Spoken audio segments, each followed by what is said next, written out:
আসসালামু আলাইকুম এভরিওয়ান, সবাই কেমন আছেন? কই মাছ যারা খেতে পছন্দ করেন না, আজকের রেসিপিটা তাদের জন্য।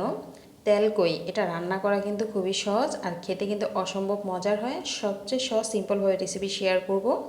এখানে আমি কিছু কই মাছ নিয়েছি, আমি একটু বেশি করে নিয়েছি। আপনাদের পছন্দ মতো 2-3টা করেও কিন্তু এভাবে রান্না করে নিতে পারেন। তো মাছগুলোকে ভালো করে ধুয়ে পরিষ্কার করে নিয়েছি। তার সাথে আমি এখানে দিয়ে দিচ্ছি সামান্য পরিমাণ করে হলুদ মরিচের গুঁড়া আর দিয়ে দিচ্ছি লবণ। এখন হাত দিয়ে ভালো করে এগুলোকে মেখে নিচ্ছি। এখন চুলায় প্যানে আমি তেল দিয়ে দিব, আর এই রান্নাটা আমি সম্পূর্ণ সরিষার তেল দিয়ে ব্যবহার করছি।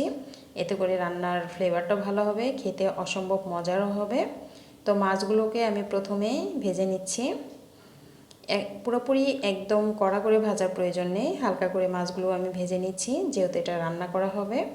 তো দেখুন হালকা করে কিন্তু ভাজা হয়ে গেছে, দুই পাশে কিন্তু আমি ভেজে নিয়েছি। এখন আমি তুলে নিচ্ছি মাছগুলোকে।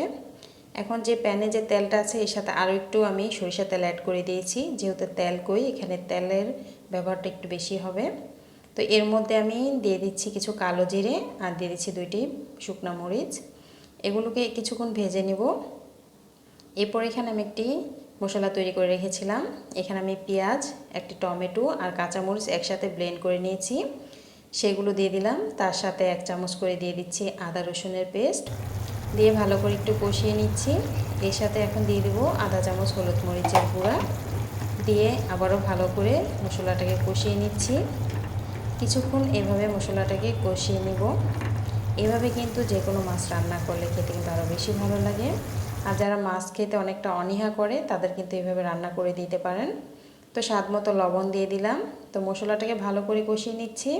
এখন আমি এখানে আধা কাপের চেয়ে একটু বেশি, প্রায় 1 কাপের মতো পানি অ্যাড করে দিলাম। এখানে বেশি পানি দেওয়ার প্রয়োজন নেই।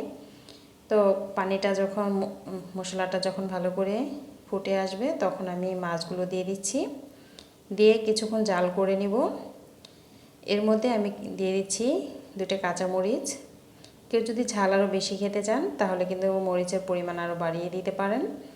আর দিয়ে দিচ্ছি এখানে আধা চামচ পরিমাণ চিনি, এতে করে কিন্তু টেস্টটা আরও বেশি হবে। তো দিয়ে আমি কিছুক্ষণ আবারও জাল করে নিচ্ছি। তো কিছুক্ষণ এভাবে জাল করে নেব।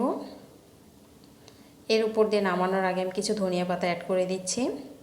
যারা মাছ খেতে পছন্দ করেন না, অনেকে আছে কই মাছ পছন্দ করেন না, এভাবে কিন্তু একবার হলে রান্না করে দেখতে পারেন, অসম্ভব মজার হয় আর খেতে কিন্তু খুবই ভালো লাগে। তো মাছটা কিন্তু প্রায় আমার রান্না হয়ে গেছে। নামানোর আগে আমি এখানে কিছুটা ধনিয়া পাতা অ্যাড করে দিলাম, এতে করে ফ্লেভারটা আর ভালো হবে। মাছের মধ্যে ধনিয়া পাতা দিলে ঘ্রাণটা খুব ভালো হয়, আমার কাছে ভালো লাগে।